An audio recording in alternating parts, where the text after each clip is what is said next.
आज मैं आप लोगों के लिए एक और साउथ सिनेमा की बेहतरीन हॉरर मिस्ट्री से भरी मूवी को लेकर आया हूँ, जिसकी कहानी बहुत ही बढ़िया है, जो कि आप लोगों को जरूर पसंद आएगी, क्योंकि ऐसी कहानी पहले शायद आप लोगों ने नहीं देखी होगी। और मैं रिक्वेस्ट करता हूँ आप लोग इस मूवी को जरूर देखना, और मूवी का क्लाइमैक्स तो आप लोग भूलकर भी मिस मत करना। मैं एक्सप्लेन करने वाला हूँ इस मूवी के फर्स्ट पार्ट को, जिसका नाम है तंत्री राम टेल्स ऑफ शिवकाशी। तो शुरू करते हैं बिना देरी किए मूवी की कहानी को।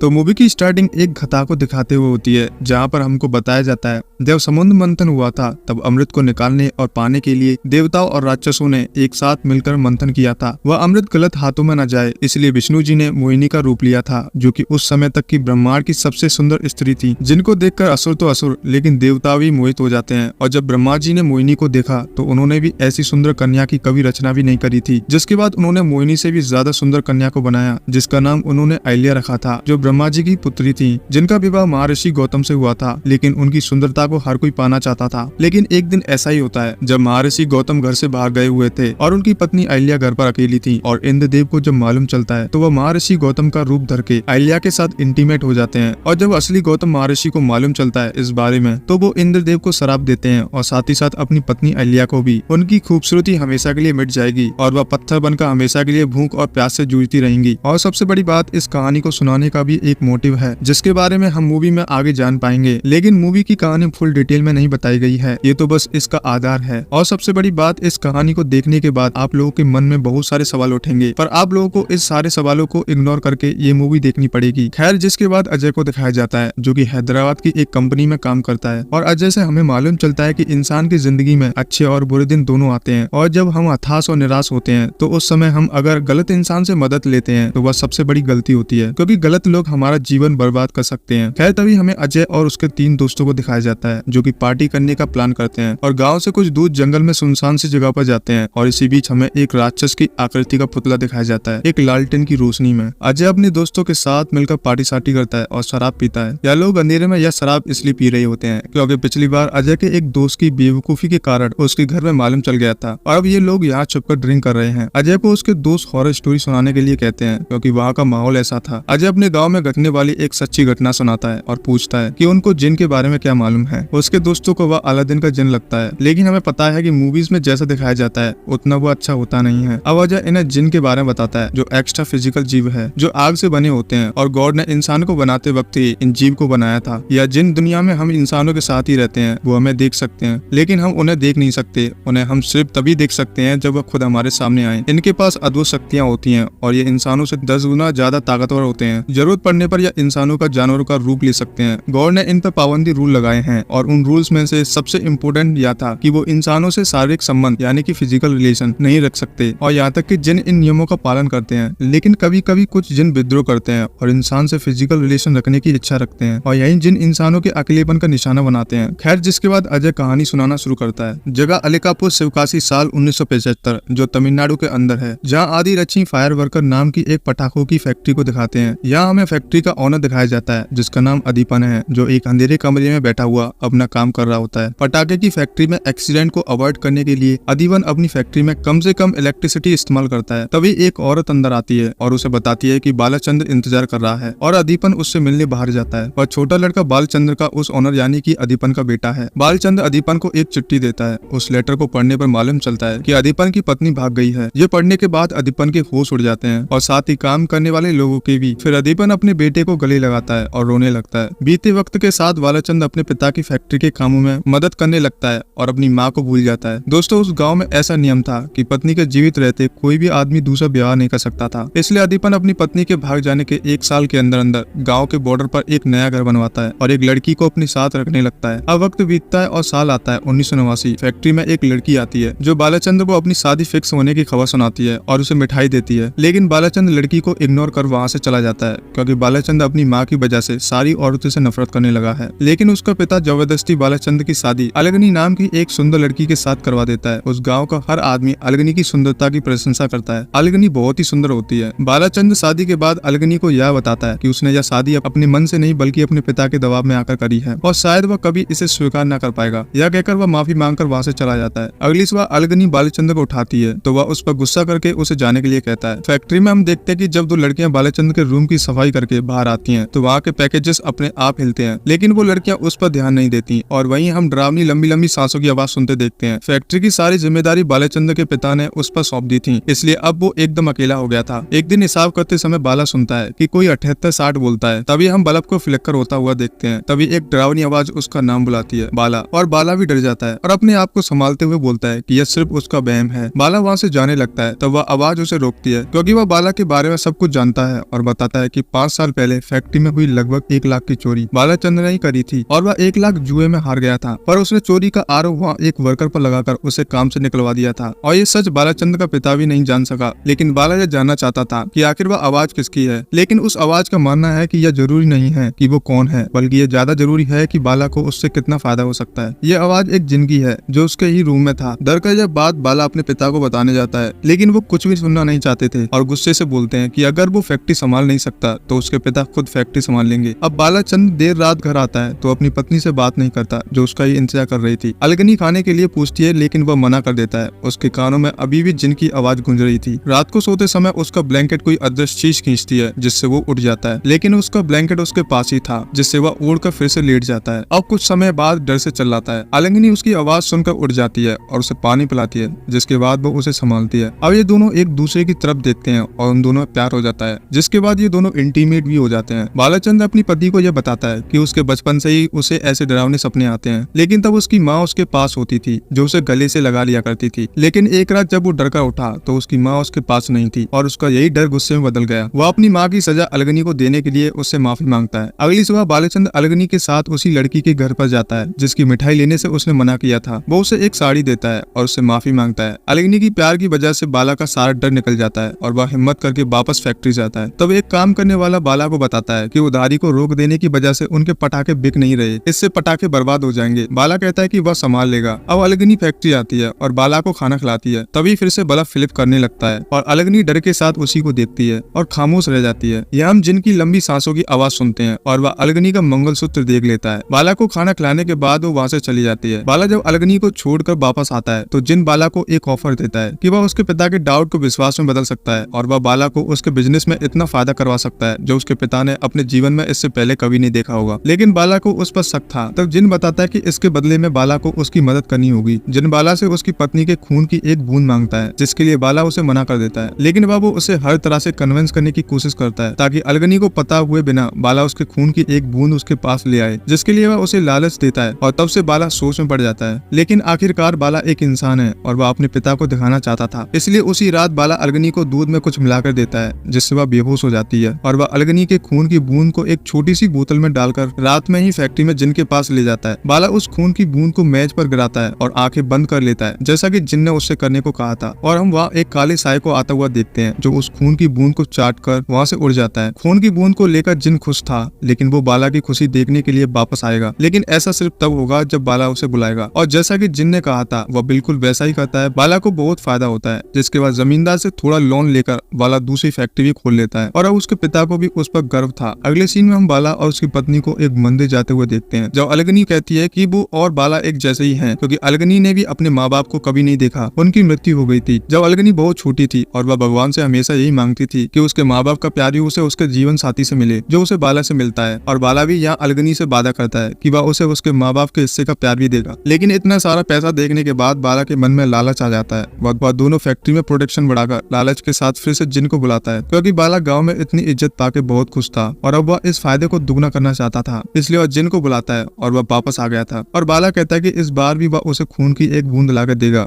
लेकिन अब उस जिन को खून की एक बूंद नहीं चाहिए थी, उसे चाहिए थी बालाचंद्र की पत्नी। यह सुनकर बालाचंद्र उस जिन को वहाँ से जाने के लिए कहता है, लेकिन बाला सिर्फ उसे अपनी मर्जी से बुला सकता था, उसे वापस जाने को नहीं कह सकता था। बाला उसे मना करके जा रहा होता है तब वह जिन उसे रोकता है और कहता है कि वह उसे मना नहीं कर सकता, क्योंकि उसने अभी तक जो बाला को दिया है वो उसे उल्टा भी ले सकता है, जिससे वापस बाला वहीं पहुंच जाएगा जहाँ वो पहले था। लेकिन बाला मना करके वहाँ से चला जाता है और हम देखते हैं कि वह जिन बाला के माइंड को मैनिपुलेट करना शुरू कर देता है ताकि बाला अपना फैसला बदल दे। और एक दिन बाला को न्यूज मिलती है कि गवर्नमेंट ने ज्यादा पॉल्यूशन की वजह से पटाखों पर बैन लगा दिया है और इस न्यूज को कंफर्म करने के लिए वह अपने एक एम्प्लॉय काशी को लेकर पंचायत के ऑफिस जाता है, जहाँ का स्टाफ उसे दिलासा देता है कि यह बैन सिर्फ टेम्परेरी है और कुछ दिनों बाद हट जाएगा। बाला इससे बहुत परेशान था और हम देखते हैं कि वहाँ बारिश शुरू हो जाती है और सुबह फैक्ट्री का एक वर्कर आकर जल्दी से बाला को नई फैक्ट्री में लेकर जाता है। फैक्ट्री के अंदर जाने पर मालूम चलता है कि बुरे कंस्ट्रक्शन की वजह से वहाँ पानी भर गया और पटाखे बर्बाद हो गए। एक तरफ तो पटाखों पर बैन और दूसरी तरफ पटाखे बर्बाद हो गए। सारी उम्मीदें खत्म होने के बाद वह वापस जिन के पास जाता है, लेकिन जिन यहाँ उसका हमदर्द बनने की कोशिश करता है। बाला अलगनी के अलावा कुछ भी दे सकता है, यहाँ तक कि वह अपनी जान देने को भी तैयार हो जाता है। और सारे हथकंडे अपना लेने के बाद वह जिन उसे एक बहुत बड़ा झूठ बोलता है कि अलगनी ने उसे बेवकूफ बनाकर शादी करी है और वह चाहे तो अपनी पत्नी से कैलाश के बारे में पूछे। घर जाकर बाला कैलाश के बारे में पूछता है तो अलगनी बताती है कि वह और कैलाश बचपन से ही साथ खेला करते थे और बड़े होने पर उन्हें प्यार हो गया, लेकिन कैलाश का अलगनी से शादी करने का कोई इरादा नहीं था, इसलिए अलगनी उसे भूल गई और उसने बाला से शादी कर ली। और कैलाश और अलगनी के बीच में कोई फिजिकल रिलेशन नहीं था। यह बात अलगनी पहले न बताने के लिए बाला से माफी मांगती है, क्योंकि बहुत मुश्किलों के बाद उनका रिश्ता अच्छा जा रहा था। बाला उस जिन पर गुस्सा करता है कि जिन ने उसे झूठ बोला, जिस वजह से उसने अपनी पत्नी पर शक किया। तब जिन उसे एक विजन दिखाता है जहाँ कैलाश और अलगनी इंटीमेट हो रहे थे, जिसके बाद वह जिन पूछता है कि क्या तुम अब भी अपनी पत्नी को पवित्र मानते हो। यह देखकर बाला अपने गुस्से पर काबू नहीं कर पाता और वह अपने पिता को मिलकर सारी बात बताता है और पूछता है कि आगे उसे क्या करना चाहिए। तब उसके पिता बाला से कहते हैं कि वह किसी और की गर्लफ्रेंड के साथ क्यों रहना चाहता है, उसके पास बहुत पैसा है, उसे अलगनी की तरह की 10 लड़कियां मिल जाएंगी, क्योंकि ऐसी स्त्री के साथ रहना बहुत शर्मनाक है। इसलिए उसका पिता अलगनी को जिन को देने के लिए कहता है। अब बाला अलगनी के पास जाता है और बोलता है कि फैक्ट्री की परेशानी की वजह से वह एक पंडित से मिला था, जिन्होंने बाला को यह बताया कि ये सारी मुसीबतें इसलिए आ रही हैं क्योंकि उनकी शादी अच्छे समय पर नहीं हुई थी और इसका हल सिर्फ यही है कि वो दोनों फिर से फैक्ट्री में सुबह 4 बजे शादी करें तो ये सारी परेशानियां दूर हो जाएंगी, जिसके लिए अलगनी मान जाती है। सुबह उठकर अलगनी दुल्हन की तरह तैयार होती है, क्योंकि ऐसा करने के लिए उस जिन ने बाला से कहा था। अब बाला अपने हाथों से अलगनी का मंगलसूत्र उतारता है, जिसके बाद ये दोनों फैक्ट्री पहुंचते हैं। बाला अलगनी को अंदर ले जाता है और उसे एक जगह खड़ी रहने के लिए कहता है और अलगनी को एक जगह खड़ा करके पंडित को बुलाने के लिए चला जाता है। अलगनी के पीछे हम वापस उसी जिन को देखते हैं, तभी बल्ब फ्लिक करने लगता है और अब जिन की आवाज अलगनी को सुनाई देती है। अलगनी को लगता है कि बालाचंद्र उससे कुछ मजाक कर रहा है, तभी उसके सामने बालाचंद्र आता है। तब अलगनी बाला से उस डरावनी आवाज के बारे में पूछती है। वह बाला के पास जाने की कोशिश करती है, लेकिन वह आग का घेरा बन जाता है। तब बाला गुस्से से कहता है कि अलगनी ने उसे झूठ बोला और उसे सच छुपाया। वह अलगनी पर कैलाश के साथ इंटीमेट होने का आरोप लगाता है, लेकिन अलगनी ने सब कुछ बाला को पहले ही बता दिया था। और वह बाला से कहती है क्या उसने ब्लड स्टेन नहीं देखा था। तब बाला को समझ में आता है कि दरअसल कोई और नहीं बल्कि बाला ही अलगनी के साथ इंटीमेट हुआ था, लेकिन जिन ने बाला को यह विजन ऐसे दिखाया कि अलगनी के साथ बाला नहीं बल्कि कैलाश हो। यहाँ हमें मालूम चलता है कि अलगनी प्रेग्नेंट है। तभी हम अलगनी के पीछे उस जिन को खड़ा हुआ देखते हैं, जो अलगनी को अपने अंदर समा लेता है और उसे वहाँ से ले जाता है। यह बाला अपना सच्चा प्यार खो देता है और वह एकदम टूट जाता है। रोते हुए वह अपने पिता के पास जाता है और अपने पिता का मुंह तकिए से दबाकर उसे जान से मार देता है, जिसके बाद अपनी माँ से माफी मांगता है। और आप सोच रहे होंगे कि बाला अपनी माँ से माफी क्यों मांग रहा है, यह भी मैं आपको एंड में बताऊंगा। बाला अपना जीवन अकेले बिताने लगा, लेकिन कुछ समय बाद वह अपने ऑफिस में खुद को फांसी लगाकर आत्महत्या कर लेता है। यह सारी कहानी सुनने के बाद अजय के दोस्त पूछते हैं कि कहानी में कोई सच्चाई है और आखिर वह फैक्ट्री कहाँ पर है। तो अजय बताता है जहाँ हम बैठकर शराब पी रहे हैं यही वो फैक्ट्री है। यह सुनकर उसके दोस्त हैरान रह जाते हैं और उनमें से एक दोस्त जाने की कोशिश करता है। तभी लालटेन बुझ जाता है और हम देखते हैं कि वहाँ का बल्ब फ्लिकर होने लगता है। जो दोस्त वहाँ से जा रहा था उसे अपने पीछे कोई खड़ा हुआ महसूस होता है और यही एक ट्विस्ट आता है जब वहाँ हम अलगनी को डरावने रूप में देखते हैं। और बस यह मूवी इसी के साथ यही समाप्त हो जाती है। तो दोस्तों अब वह सवाल जो मैंने आपको बताने के लिए कहा था कि बाला अपनी माँ से माफी क्यों मांग रहा था। दरअसल जब बाला अपने पिता के घर गया था उसे सारी बात बताने, वहाँ बाला को अपने पिता की असलियत पता लग गई थी कि बाला जब छोटा था तो उसका पिता भी उसकी जगह पर ही खड़ा था और जिन ने बाला के पिता को भी पैसों का लालच दिया था और उसके बदले में उसकी पत्नी मांगी थी और बाला के पिता ने अपनी पत्नी को दे दिया था और इसलिए बाला के पिता ने गाँव में झूठी खबर फैला दी कि उसकी पत्नी भाग गई। ये सारा नाटक उसके पिता का ही था ताकि गाँव में कोई उसकी असलियत न जान पाए। और अपनी माँ को इतने सालों तक गलत समझने के लिए बाला उनसे माफी मांग रहा था। और एंड आते आते हमने यह देखा कि अब उस फैक्ट्री को अलगनी हैंडल करती है, उसकी आत्मा वहीं भटक रही है। दोस्तों हर व्यक्ति की राय अपनी अलग हो सकती है, जैसा कि आप जानते हैं कि जिन इस्लाम में बताए गए एक विंग्स हैं जिन्हें आग से बनाया गया है। दोस्तों इस मूवी से हमें 2 सीख मिलती हैं। पहली यह कि सुंदरता वरदान के साथ अभिशाप भी बन जाती है और जैसा कि अलगनी के साथ हुआ, उसकी सुंदरता चाहे वह मन की सुंदरता हो या बाहरी सुंदरता, वह बालाचंद्र की लालच की शिकार बन गई। और दूसरी सीख यह है कि हमें लालच में कभी भी नहीं पड़ना चाहिए, क्योंकि लालच में आकर हम सही और गलत की पहचान खो देते हैं और अक्सर गलत रास्तों पर चल पड़ते हैं।